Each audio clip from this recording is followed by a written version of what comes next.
Les prometí en el principio del programa hablar del 9 de julio y de eso nos ocupamos ahora.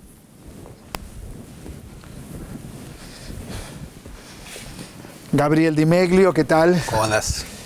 Era todo un caos en 1816, de acuerdo a la lectura de tu libro, que hice muy atentamente y con mucha pasión. Es un excelente libro. Gracias. Sí, efectivamente, la independencia de ese país que se fundó en ese momento, llamado Provincias Unidas en Sudamérica, se da en un contexto de una crisis total, ¿no? Digamos, donde lo que yo trato de hacer en el libro es recuperar un poco, desde el punto de vista de los protagonistas, cuán complicado era todo, porque en historia uno siempre tiene una ventaja, que es que sabe cómo las cosas terminaron, pero ellos no lo sabían, ¿no? Entonces, uno sabe que esa independencia se iba a consolidar más tarde, que San Martín iba a cruzar los Andes y iba a ganar, pero en el momento cuando estaban haciendo esas apuestas, eso no era evidente, ¿no? Entonces, lo interesante de poder trabajar un año todo en conjunto, el momento de la independencia, es que te permite intentar reconstruir la incertidumbre, los miedos, ¿no?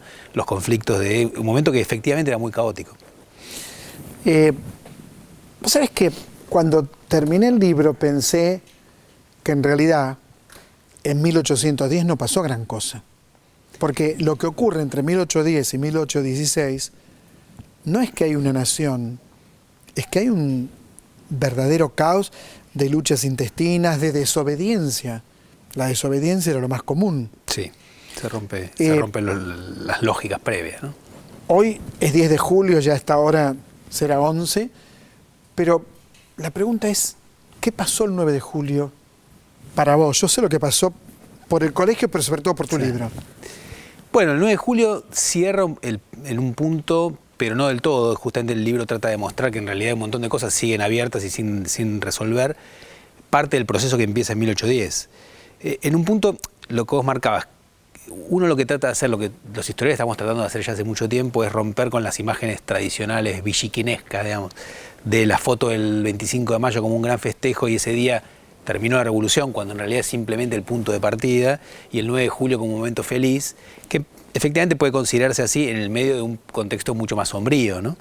Y lo que pasa el 25 de mayo es que se abre un proceso que originalmente fue autonomista, donde los revolucionarios intentaron construir un autogobierno que implicara manejar su propia economía y que implicara dejar de depender de España, pero no del rey de España, que hoy en día no es imposible de diferenciar, pero en realidad ellos pensaban en algo parecido a lo que fue después el Imperio Británico con la Commonwealth, donde vos tenés lugares como Nueva Zelanda, Australia, Canadá, que se gobernaban a sí mismos, pero respetaban al rey de Inglaterra o a la reina. Un poco esa es la idea de Mayo, una monarquía federal donde todos los territorios sean iguales y el rey por encima como garante de unión. Ese proyecto, y uno que aparece muy pronto después, desde Mariano Moreno en adelante, que es, no, rompamos todo y hagamos un país nuevo, es decir, el proyecto autonomista y el proyecto independentista conviven. Y entre el 1810 y 1816, y eso explica que tengamos las dos fechas, están en tensión permanente. Y finalmente, en parte lo resuelve Fernando VII, que vuelve de su prisión francesa y ya está. Primero, no negocia nada. Primero en parte lo posibilita Napoleón. Exacto, Napoleón. Invadiendo España. Exacto, Napoleón desencadena la crisis, pero la caída de Napoleón, que es una catástrofe para todos, nadie entiende muy bien cómo el dios de la guerra perdió. También hay que ponerse en la cabeza de la época. Hoy sabemos que él iba a perder, pero en el momento le parecía alguien invencible. La caída de Napoleón, el retorno del rey, hace que Fernando VII muestre que él solo acepta un regreso sin cambios al régimen anterior o nada. Entonces no le da alternativa a la opción autonomista y solo queda como alternativa al independentismo. Por lo cual, cuando se convoca al Congreso en Tucumán, ya se sabe que va a declarar la independencia, es decir, no hay otro juego posible. En el libro están todos. Sí. Digo, Mariano Moreno murió en 1811, pero están las ideas de Mariano Moreno. Sobrevuela esta idea que ya estaba perimida en ese momento de la infanta Carlota. Sí. ¿No es cierto? Pero también está la vida cotidiana. Está lo que significan los caminos de barro. ¿Cuántos caballos tiene la diligencia? 4 o 6, de acuerdo a tu libro. Que es un desertor. El desertor era lo común. Sí. Desobedecer órdenes militares. Todo esto está. O sea, como que uno puede imaginar el momento. ¿Esta fue tu intención? Sí, yo exactamente intenté reconstruir cuando te metes con un solo año podés jugar un poco más, ¿no? Es decir, mostrar las distintas aristas. Y es lo que vos decís. a diferencia de 1810, en 1816 uno tiene jugando a la vez a grandes personajes hoy muy famosos, San Martín, Belgrano, Güemes, Artigas, Mariquita. Andresito, Mariquita Sánchez, Juana Zurduy, todos están a la vez, y a la vez personajes que hoy son menos recordados, pero que fueron fundamentales, no sé, el riojano Castro Barros, el cordobés José Javier Díaz, que hoy no son personajes muy recordados, pero que fueron claves. Y después yo trato de incorporar lo que yo en general investigo, que es también a los sectores populares, ¿no? Es decir, las esclavas, los esclavos, los desertores, que eran figuras claves, hartos ya de guerra, después de 6 años de conflicto muy duro, los sargentos rebeldes que atacan Santa Fe, es decir, junto con el momento feliz de la independencia, todas otras tramas que fueron ocurriendo y que son menos recordadas, pero en el momento estaban ahí. No había esclavitud, pero todavía la había. No había esclavitud, sí, lo que había era una intención de terminar con ella a través de la libertad de vientres y de la prohibición del tráfico. No puedes comprar más esclavos ni nacen nuevos, pero los que están siguen estando, y es por eso que hay una presión muy grande de parte de los esclavos, que yo trato de mostrar, el caso de los varones, de entrar al ejército, porque eso les da la libertad. Por eso el ejército que se forma ese año, el ejército de los Andes, de los 5.200 soldados, 1.500 son esclavos, que al entrar se convierten en libertos, ¿no? Por eso vas a tener después de esos años más esclavas que esclavos, porque el ejército es una alternativa. Hay ejércitos profesionales y hay ejércitos de montonera.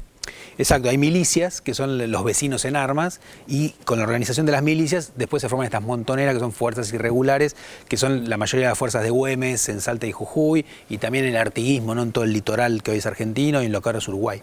Pero que a la vez también tienen conflictos internos bastante grandes. Por ejemplo, Güemes, según tu libro, sitúa Jujuy. Sí, digamos, justamente, es decir, lo interesante cuando pones la lupa ese año es que vos tenés un gran conflicto entre realistas y revolucionarios, después conflictos entre dos bloques revolucionarios, artiguistas contra Provincias Unidas, y dentro de esos bloques un montón de conflictos internos.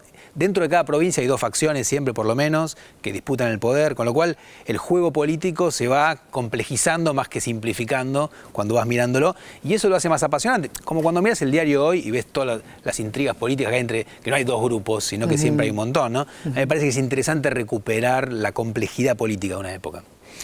¿Qué te sugiere a vos? Sos un doctor en historia, investigador de CONICET, un currículum apabullante, pero ¿qué te sugiere el 9 de julio?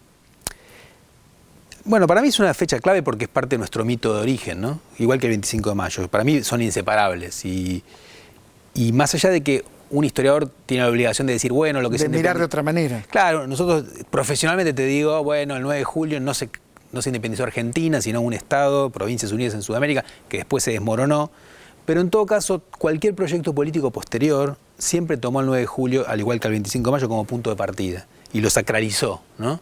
Entonces, para nosotros es una fecha fundamental. Por eso hace que cada generación vuelva a pensar sobre él, porque, como decía un historiador inglés que yo admiro mucho, Christopher Hill, la historia no cambia, pero las preguntas que le haces son distintas, ¿no? Porque siempre mirás distinto desde el presente. Y siempre vas a estar mirando sobre el 25 de mayo y el 9 de julio porque es lo que nos forma como comunidad, ¿no?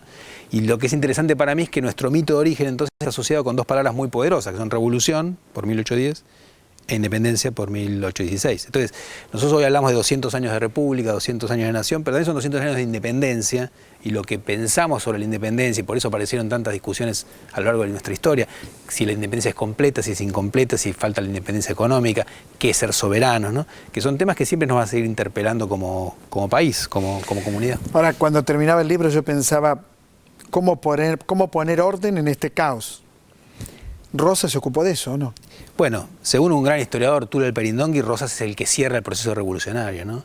Justamente porque logra el orden que los grupos dirigentes anhelan profundamente y que yo trato de mostrar en el libro como el gran objetivo del Congreso de Tucumán, que en realidad es mucho más conservador que todos los movimientos políticos previos de la Revolución, porque justamente busca orden, ¿no? El lema del Congreso es SIC, fin a la revolución, principio al orden. Es decir, cómo cerrar esto que decías vos, la desobediencia, la ruptura de las jerarquías previas, el ingreso popular a la política, las provincias que no obedecen a la autoridad central. Eso es lo que obsesiona a estos dirigentes en 1816 y no logran cerrarlo. Pero es lo que, y en realidad el gran tema que la revolución deja abierta en la historia argentina en las décadas siguientes es cómo generar un orden.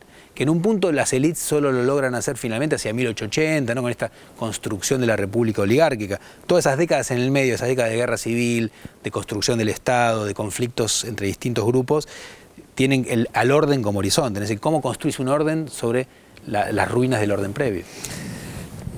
Aprendí mucho, no es un paper académico. No es la idea para nada. Cosas que agradezco. Se lee con mucha pasión. Bueno, gracias, sí. Para mí es importante buscar eso, ¿no? 1816, la trama de la independencia, Gabriel Di Meglio, no deje de leerlo. Yo he leído otros libros de Gabriel y todos tienen hondura y claridad expositiva. ¿Qué más pedir, no es cierto? ¿Qué más pedir para poder aprender por una parte y disfrutar mientras aprendemos? Esto es otra trama y enseguida regresamos.